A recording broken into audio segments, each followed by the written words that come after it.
Tadi berbicara APBD adalah rencana keuangan, Pak. Rencana keuangan pemerintah daerah yang ditetapkan dengan perda. Makanya saya selalu mengatakan, konteks APBD yang sudah ditetapkan dengan perda, itu pengertiannya masih rencana. Kenapa masih rencana? Itu masih estimasi, masih yang direncanakan. Apa konteksnya? Bisa dilaksanakan, bisa tidak dilaksanakan. Itu konteks APBD, Pak. Jadi kalau berbicara APBD, belum tentu ketika kita berbicara APBD sudah pasti dilaksanakan. Contoh, APBD kita berapa, Pak? 2 triliun, 3 triliun? 2,1. Saya menjadi pertanyaan, apakah ketika berbicara APBD yang kita tetapkan tahun anggaran 2022, 2,1, uangnya sudah masuk di dalam kas APBD? Rekening kan 2,1 belum. Apa pengertiannya? Rencana. Jadi bisa dilaksanakan, bisa juga tidak dilaksanakan. Selanjutnya, bagaimana APBD ini yang sudah kita rencanakan, teman-teman pemerintah daerah bisa melaksanakan dengan baik, kan seperti itu. Jangan sampai apa yang kita rencanakan itu tidak bisa dilaksanakan. Ada juga. Kita sudah capek-capek mengawal contoh yang namanya pokok-pokok pikiran DPRD, di tengah jalan itu tidak bisa dilaksanakan. Kalau tidak bisa dilaksanakan karena contoh, mohon maaf, kategori darurat dan mendesak, contoh seperti sekarang COVID, karena ada dulu 2020, 2021 refocusing, realokasi, jadi pusing, ya kan Bapak Ibu? Iya kan, semua sudah kita anggarkan, tidak bisa dilaksanakan karena ada varian yang namanya COVID-19. Belum selesai varian COVID-19, muncul lagi varian yang baru katanya, bukan Omicron. Varian COVID-33 yang sampai sekarang pun vaksinnya belum kelihatan, kan seperti itu. Itulah yang menjadi pertanyaan. Selanjutnya, kenapa Bapak Ibu kita berbicara dasar hukum? Ini yang menjadi pertanyaan. Saya selalu mengatakan, ketika kita berbicara dasar hukum, dari faktor pertama, penerimaan, APBD. APBD itu yang kita terima, Pak. Pendapatan. Tetapi berbicara pendapatan, itu harus memiliki dasar hukumnya. Dalam bentuk apa? Dalam bentuk perda. Saya sampaikan Bapak Ibu, sekarang sudah ada muncul Undang-Undang 1 tahun 2022 tentang hubungan keuangan pusat dan daerah. Di dalamnya mengatur yang namanya nanti ke depan terhadap jenis-jenis pajak daerah. Berbeda, retribusi daerah. Dulu Bapak Ibu nanti di 2024, ini menjadi pertanyaan ya, nanti 2024 ini akan dimulai. Ketika 2024 akan dimulai, pasti akan disusun yang namanya perdanya. Makanya nanti teman-teman Badan Pembentukan Perda harus menyusun nanti program pembentukan perda untuk tahun anggaran 2023 terhadap penyusunan perda-perda pajak daerah dan retribusi daerah pasca diterbitkan Undang-Undang 1 tahun 2022. Itu yang harus. Karena banyak, Pak.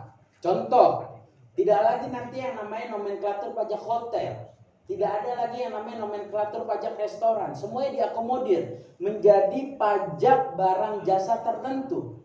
Retribusi yang tadinya 24 retribusi sekarang menjadi 18 retribusi. Apalagi nanti diatur di perda. Dulu teman-teman pemerintah daerah ketika tidak diatur, Bapak Ibu, pajaknya tidak diatur. Ketika diatur dia boleh mungut. Tetapi yang ketika tidak dipungut, dia tidak cantumkan di dalam perda. Jadi senanya pemerintah daerah sekarang diatur. Baik yang akan dipungut atau tidak akan dipungut oleh pemerintah daerah itu diatur, Pak. Nanti di dalam perda tentang hubungan keuangan pusat dan daerah. Perda tentang pajak daerah dan retribusi daerah. Itu yang baru. Itu harus dasar hukumnya. Karena tidak boleh yang namanya pemerintah daerah memungut pajak atau retribusi yang bersifat memaksa kepada pemerintah, kepada masyarakat, kalau tidak didasarkan dengan perda. Kalau tidak didasarkan dengan perda, karena perda itu memaksa. Bayangkan, uang yang masuk saja izin, uang yang masuk saja itu harus ada dasar hukumnya. Padahal tinggal masuk, kan gampang, Pak. Makanya contoh CSR. CSR itu Bapak Ibu tidak bisa masuk ke dalam APBD. Padahal uang bisa masuk. Tapi dia tidak bisa. Karena kenapa? Aturannya memang yang tidak memperbolehkan. Dan tidak ada kode rekening terhadap CSR. Makanya dari sisi penerimaan saja harus ada dasar hukum. Apalagi dari sisi pengeluaran. Dari sisi penerimaan uang yang masuk ke rekening ada dasar hukum. Apalagi sisi pengeluaran. Makanya saya selalu mengatakan, berbicara pengeluaran APBD, prinsipnya maksimal harus ada dasar hukumnya. Ini yang menjaga. Makanya kadang-kadang pemerintah daerah izin ketika dia melaksanakan APBD kadang-kadang ragu. Makanya saya mau katakan terhadap penyerapan anggaran itu rendah, salah satu adalah karena ketidakpastian hukum. Saya ingat sekali dulu salah satu daerah provinsi, dia itu Bapak Ibu takut melaksanakan kegiatan. Kebetulan di daerah tersebut baru diterapkan tambahan penghasilannya besar. Kata dia, kata kepala dinas, saya nggak usah Pak melaksanakan kegiatan, saya kerja saja. Melaksanakan kegiatan, tapi tidak dalam bentuk penyerapan. Karena kenapa? Saya tak kerjakan, ini takut. Maka penyerapan tinggi pada saat itu. Pada saat itu kepala daerahnya sempat bermasalah. Nah, makanya ada ketakutan. Makanya saya selalu katakan, lihat dasar hukumnya. Sama. Ketika kita cantumkan di dalam APBD, lihat ada tidak dasar hukumnya. Saya selalu mengatakan teman-teman DPRD itu contoh terhadap PP 18 tahun 2017. Kebetulan dulu di tempat kami, saya pernah menyampaikan kalau tidak salah. Dulu PP 18 tahun 2017 tentang hak keuangan pimpinan dan anggota DPRD pada saat itu, teman-teman itu kan menyusun perda. Harus menyusun perda. Pada menyusun perda, ada teman-teman DPRD datang Pak ke tempat kami, mengatakan seperti, Pak boleh nggak kami satu anggota DPRD mendapatkan satu orang staf ahli. Dia punya 4 alasan argumen yang bagaimana ini bisa masuk lah seperti itu.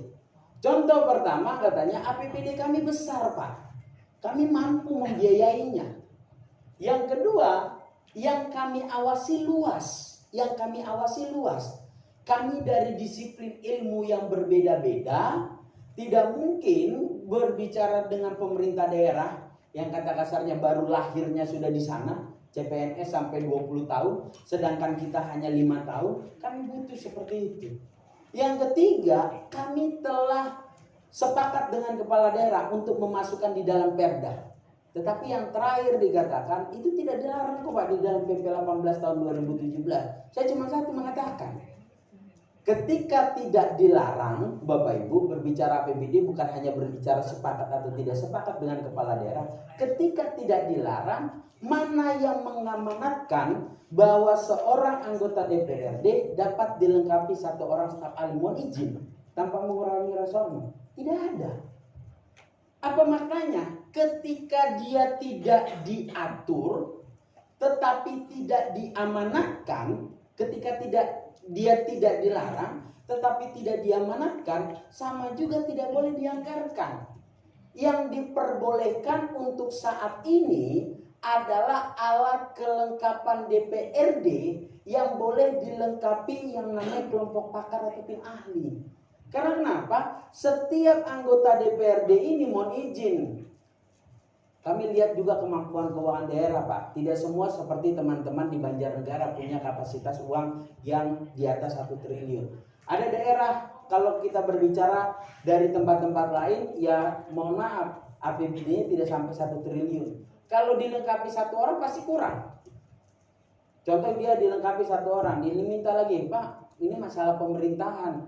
Sedangkan kita berbicara APBD itu berbicara ekonomi, saya minta lagi Pak satu orang, kurang jadi 2. Dia minta lagi jadi 3, kan nggak pas. Makanya pada saat itu di dalam PP 18 kami arahkan alat kelengkapan dalam rangka menuju output terhadap alat kelengkapan itu boleh DPRD alat kelengkapan dilengkapi kelompok pakar atau tim ahli. Itu maknanya izin tanpa mengurangi rasa hormat.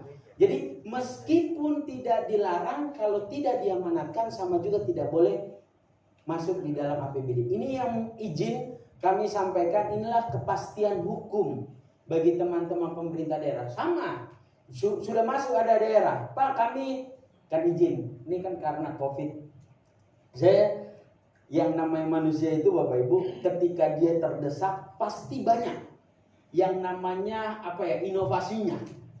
Makanya waktu yang namanya COVID-33 muncul perjalanan dinas, baru kan teman-teman DPRD ini bagaimana lagi kegiatan-kegiatan bisa kita mau izin. Makanya muncul sosper. Muncul ada lagi di daerah lain, kalau sosper ada lagi yang namanya kunjungan dapil. Padahal muaranya sama dengan yang namanya kegiatan reses. Kami tidak boleh terhadap kunjungan dapil. karena konteksnya sama seperti kegiatan reses. Nah, itu yang kami ingin Bapak Ibu ketika kita berbicara yang namanya hak keuangan pemerintah daerah itu sendiri. Selanjutnya izin kami sampaikan, ketika kita berbicara yang namanya APBD, saya selalu mengatakan berbicara APBD itu berbicara kewenangan. Berbicara kewenangan, saya selalu mengatakan di depan kantor DPRD ada jalan rusak, udah bergelombang lah. Dinas PU dengan kreatifnya dia ingin memperbaiki Dinas PU Kabupaten Banjarnegara. Kalau itu bukan kewenangannya, saya sampaikan tidak boleh dilaksanakan, Pak. Kalau bukan kewenangan dia. Meskipun memang kita tahu kita bisa membantu dalam hal ini siapa yang mempunyai kewenangan. Tetapi saya selalu, apalagi berbicara DPRD Pokir yang biasanya bersinggungan dengan yang namanya desa. Desa Undang-Undang 6 itu sudah mengatakan bahwa desa punya otonom sendiri. Sudah tidak bisa lagi APBD kabupaten kota itu terlibat, Pak, dengan yang namanya desa. Saya ini Bapak Ibu tinggal di Bekasi. Di Bekasi itu saya sampaikan ada dua, ada desa, ada kelurahan. Dulu orang berbondong-bondong dari desa mau ke kelurahan karena diberdayakan, dipelihara oleh yang namanya APBD.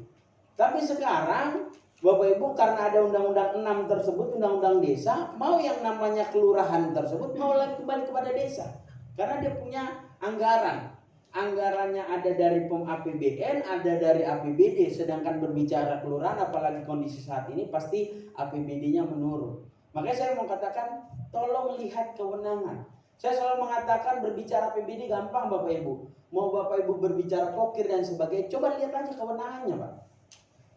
Pak, ini kewenangan siapa? Ini kewenangan pemerintah daerah. Pasti dianggarkan di dinasnya. Pasti dianggarkan melalui program kegiatannya.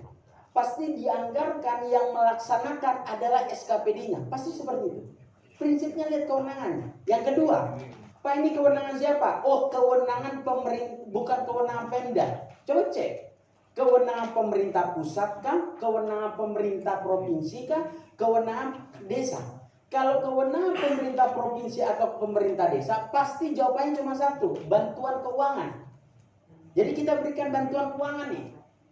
Meskipun kadang-kadang mohon maaf, kita itu buatnya kita kerjakan, nanti kita serahkan. Tidak, bantuan keuangan, namanya bantuan keuangan, memberikan uang kepada si pemberi yang punya kewenangan.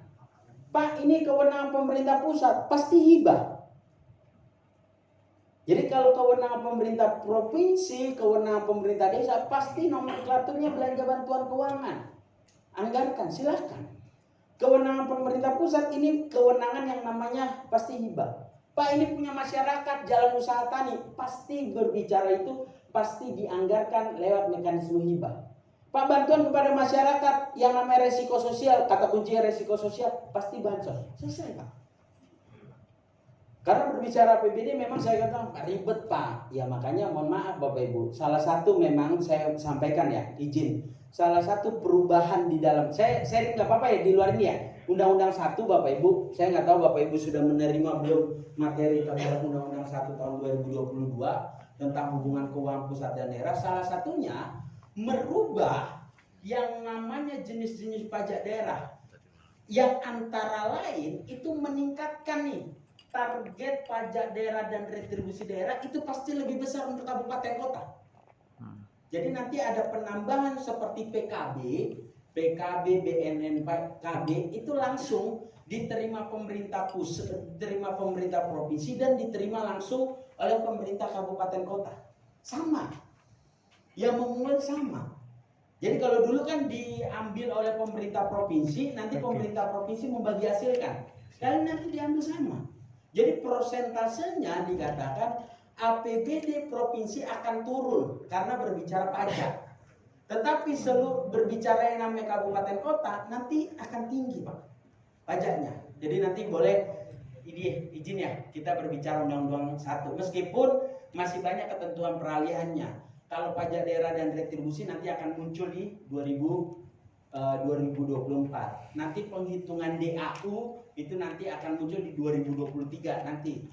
penghitungan DAU. Jadi tidak lagi berbicara yang namanya jumlah pegawai, tidak berbicara lagi luas daerah dan sebagainya. Nah, itulah salah satunya. Jadi kenapa konteksnya? Karena ya memang yang terlibat langsung dengan masyarakat kan kabupaten kota, Pak. Ini memang waktu saat itu kami mempertimbangkan sehingga teman-teman kabupaten kota yang seharusnya urusan kewenangannya banyak, sebenarnya APBD-nya sudah harus disegerakan, itu juga lebih meningkat. Itu salah satunya. Jadi prinsip lihat masalah kewenangan dari pemerintah kabupaten itu sendiri. Jadi lihat saja, Pak. Jadi kalau izin, kalau saya sampaikan teman-teman komisi dalam rangka pengawasan, teman-teman Banggar dalam fungsi anggaran, coba tanya saya SKPD ini kewenangan siapa?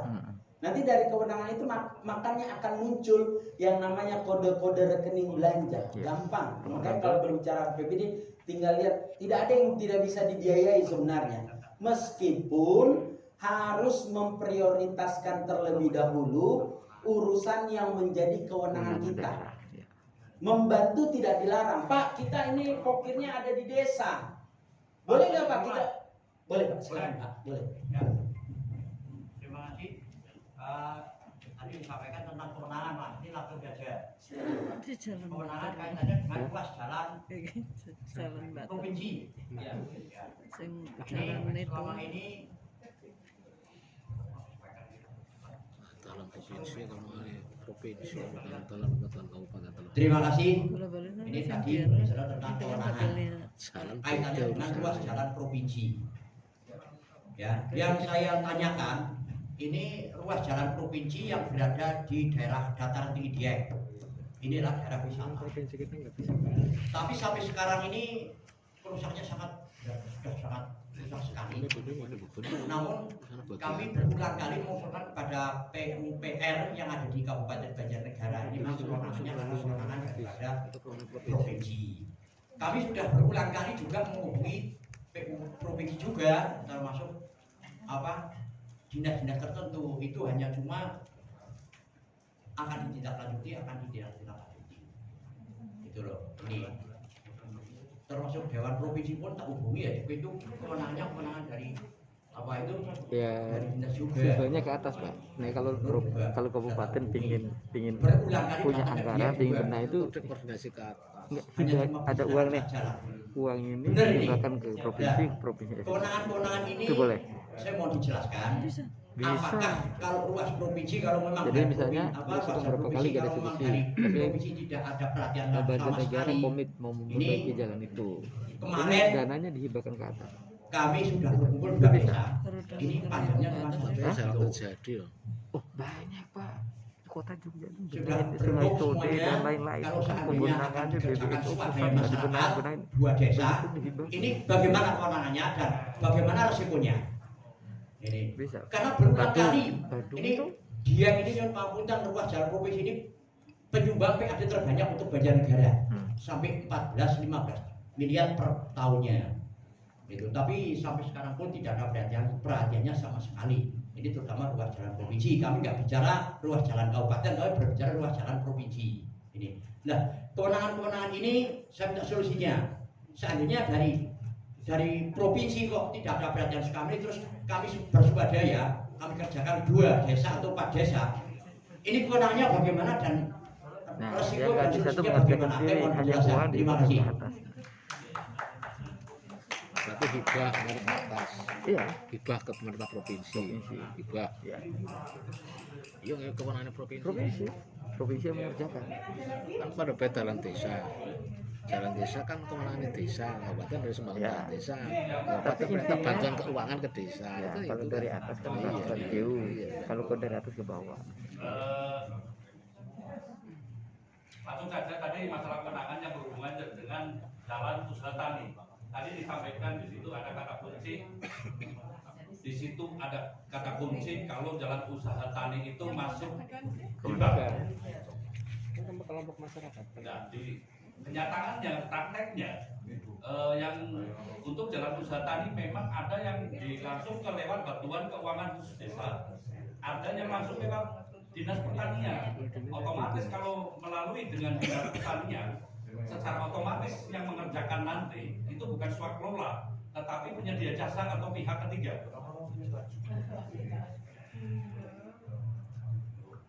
Pertanyaannya itu hubungannya tadi dijelaskan di situ masalah kewenangan. Tadi apakah itu menyalahi atau tidak? Terima kasih. Dulu ya Pak. Dulu ya Bapak Ibu ya. Saya, Bapak Ibu, saya izin ya buka ini ya. Iya, saya nanti kok. Izin ya saya buka aturan ya. Jadi maksud saya bukan kata saya nanti. Jadi nanti setiap Bapak Ibu, saya selalu mengatakan berbicara DPRD, BIMTEK itu bukan hanya mendengarkan Pak. Jadi memperluas wawasan salah satunya peraturan perundang-undangan. Izin. Jadi gini, dalam konteksnya Bapak Ibu, setiap tahun yang namanya pemerintah pusat, pemerintah provinsi, pemerintah kabupaten kota itu ada yang namanya rakortek, rapat koordinasi teknis. Makanya saya selalu mengatakan ini prioritas kita apa ini? Contoh yang namanya apa? Kawasan Dieng nih. Nah, kawasan Dieng. Ini kewenangan siapa? Sampaikan. Ketika kita nanti Bapeda ya di dalam hal ini rapat koordinasi, ketika kita lihat ini merupakan penyumbang terbesar bagi PAD untuk Kabupaten Banjarnegara. Tapi jalan pas kita lihat rusak. Kami mau mengerjakan tidak bisa karena kenapa? Karena bukan merupakan kewenangan kita. Selanjutnya, coba di rapat koordinasi ini muncul Pak, ada teman-teman Bappenas, ada dari Kementerian Dalam Negeri dalam hal ini Ditjen Bangda dari tempat kami juga ada. Nanti ada teman-teman provinsi, ada teman-teman kabupaten kota. Nanti disinkronkan Pak. Yang menjadi pertanyaan tahun ini provinsi membantu tidak? Provinsi mengerjakan ini tidak, kan seperti itu. Kenapa? Biar tidak duplikasi. Jangan sampai kita anggarkan tiba-tiba provinsi dilihat pas rakortek tanyakan, oh tidak ada. Makanya dikatakan nih, untuk mencapai target pembangunan dilakukan rapat koordinasi teknis pembangunan ini setiap tahunnya dilaksanakan. Kemarin sudah, makanya silakan koordinasi. Nah, koordinasi teknis ini pasal 2 ini. Koordinasi teknis pembangunan antar daerah provinsi dan antar daerah kabupaten kota dilaksanakan oleh gubernur sebagai wakil pemerintah pusat. Jadi provinsi itu meng-hire dulu Pak kabupaten kota. Nanti dipaparkan sama gubernur yang kami ingin rencanakan dilaksanakan untuk tahun anggaran 2023 ini. Sampaikan teman-teman. Ada nggak untuk perbaikan contoh untuk Dieng? Kan seperti itu Pak. Ada tidak?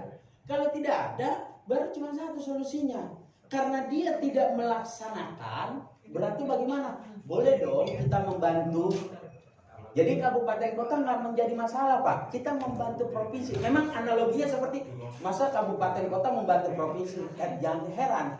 Contoh seperti COVID, izin saya sampaikan, kabupaten kota Bandung itu dulu waktu sebelum COVID selalu memberikan bantuan keuangan kepada provinsi Bali Pak. Bandung, karena dia penyumbang PAD terbesar. Coba cek, Bandung itu PAD terbesar dulu sebelum ada COVID. Dia selalu memberikan bantuan Pak kepada provinsi. Karena kenapa? Ya dia karena Bali kan, karena Bali ya. Saya berikan bantuan. Batam memberikan bantuan kepada mana? Ke Kepri. Boleh nggak? Boleh. Jadi konteksnya boleh. Jadi tolong dulu, karena ini lagi ranahnya dokumen perencanaan, silakan berkoordinasi dengan teman-teman Bapeda dalam forum rakortek. Ini rakortek antara kabupaten. Coba tanyakan, apakah kita sudah melaksanakan? Kalau nanti teman-teman provinsi, oh ya kami untuk tahun ini prioritas kami bukan sana. Mohon izin ya, kan kadang-kadang provinsi punya prioritasnya. N1, N2, N3. Tahun ini bukan kita yang melaksanakan Pak. Bukan kita yang melaksanakan. Kalau kami tahun ini prioritas kami di tempat ABC. Berarti cuma satu konteksnya kita boleh Pak memberikan bantuan. Dalam bentuk apa? Diatur di dalam PP 12 dan Permendagri 77 dalam bentuk bantuan keuangan. Apa bantuan keuangan? Bantuan keuangan diberikan kepada daerah lainnya dalam rangka kerjasama pemerataan peningkatan dan tujuan tertentu. Boleh kita memberikan bantuan. Bantuan keuangan ini ada dua Pak, sama seperti DAU dan DAK. Konteksnya itu ada yang bersifat umum dan ada yang bersifat khusus. Jadi contoh, Pak, saya memberikan bantuan kepada provinsi untuk memperbaiki jalan kawasan Hill. Karena ini menjadi kewenangan provinsi. Ya. Nanti provinsi masuk kepada APBD-nya, nanti dinas terkaitlah yang mengerjakan hal tersebut. Ya. Boleh nggak Pak? Diotak-atik? Nggak boleh Pak. Makanya dikatakan di sini,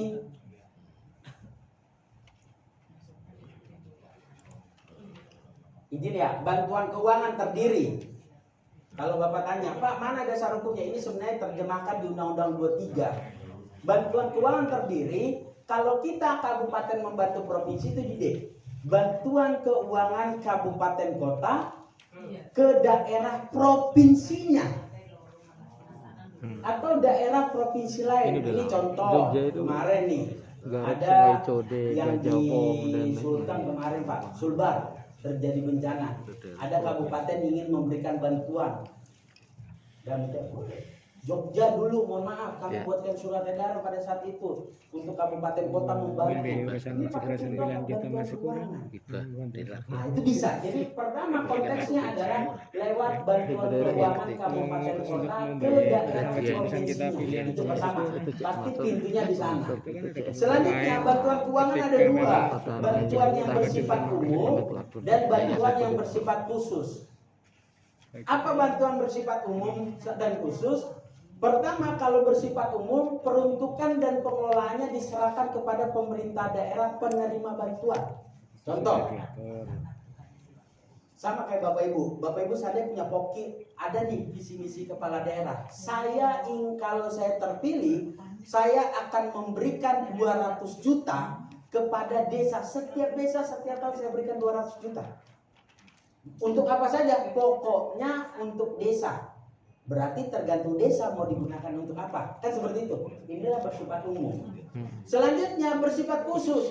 Pokoknya kalau saya terpilih, saya akan membantu kepada desa 200 juta selama setahun untuk memperbaiki sarana dan prasarana kelurahan. Ya khusus. Jadi ketika diterima desa, desa tidak boleh lagi, mohon izin, desa tidak boleh lagi menggunakan anggaran tersebut di luar yang telah diatur. Untuk sarana prasarana harus sarana prasarana. Boleh pemberdayaan masyarakat nggak boleh Pak? Karena Saya sudah tanya sampai Pak Asli artinya karena gini Pak. Ini memang sering kami dengar dari dinas yang terkait dalam hal ini adalah PUPR bahwa di mana yang menjadi kewenangan daripada provinsi maka tidak bisa didanai oleh pemerintah daerah. Nah, maka tadi nyambung dari Pak Setiadi bahwa berkaitan karena Dieng, sebenarnya tidak hanya Dieng, kalau Banjarnegara itu banyak sekali. Memang alhamdulillah bahwa tahun kemarin sama sekarang itu jalan memang pada rusak ini alhamdulillah untuk wilayah Banjarnegara. Nah, kalau kita hanya berharap saja mudah-mudahan dengan hadirnya Pak Gubernur yang beberapa kali ke Banjarnegara, mudah-mudahan ke depan ada kemungkinan menjadi prioritas. Jadi tidak kayak yang tadi disampaikan oleh Pak Sri, tidak banyak sekedar pencitraan saja mudah-mudahan. Kita kan hanya berharap karena kita juga punya wakil, kita juga sering menyampaikan, tapi alhamdulillah sampai sekarang belum juga. Mudah-mudahan memang harus sabar. Nah ini berkaitan pasti tadi berarti ini bisa Pak ya, artinya bahwa walaupun itu ruas jalan provinsi tetapi ditangani dengan anggaran pemerintah daerah bisa. Jadi uang tersebut diserahkan kepada provinsi. Nanti karena gini, kita tidak boleh melaksanakan Pak. Karena kenapa? Bukan kewenangan. Lahir adanya dinas di kabupaten kota itu melaksanakan urusan yang menjadi kewenangan pemerintah daerah kurang lebih 32 urusan. Contoh, ada yang namanya pendidikan SD dan SMP. SMA, kalau kita ingin membantu tidak bisa. Contoh ya, dulu saya ingat sekali ketika Bu Risma yang namanya SMA ditarik ke provinsi, Bu Risma bilang, ya nanti murid-muridku tidak bisa mendapatkan sekolah gratis. Terus honorku nanti banyak dikeluarkan. Apa konteksnya? Sekolah pada Surabaya keluar. memberikan bantuan untuk mengakomodir terhadap SMA di Surabaya itu Kesehatan gratis. masih Ya tak, Pak? gitu. Berarti artinya gini Pak ya, artinya bahwa dana itu harus serah dulu ke Betul, provinsi. Bapak. Tidak boleh dari dinas PPA daerah yang Iya, boleh. Karena Uangnya kebetulan transfer. Pak Said ini memang dari Transfer kas. Siap. itu Kas jadi ke memang kas sekolah ke sekali yang provinsi. wajar karena memang PAD-nya memang besar. Itu yang bukan Tapi anggaran di sana, besar, anggaran di sementara provinsi. posisi jalannya memang sangat Hibah enggak. Makanya Itu izin saya selalu orang mengatakan kena orang mungkin melaksanakan nggak boleh, impossible. tapi membantu Kalau tidak kita, dilarang. kalau kita yang mungkin belum Dilaksanakan tetap misalnya bantu keuangan khusus pada provinsi yang melaksanakan juga dari provinsi. harus provinsi, ya Pak. PU provinsi. Harus provinsi. Karena kenapa? Provinsi. Kita nggak boleh melaksanakan karena dia punya kewenangan.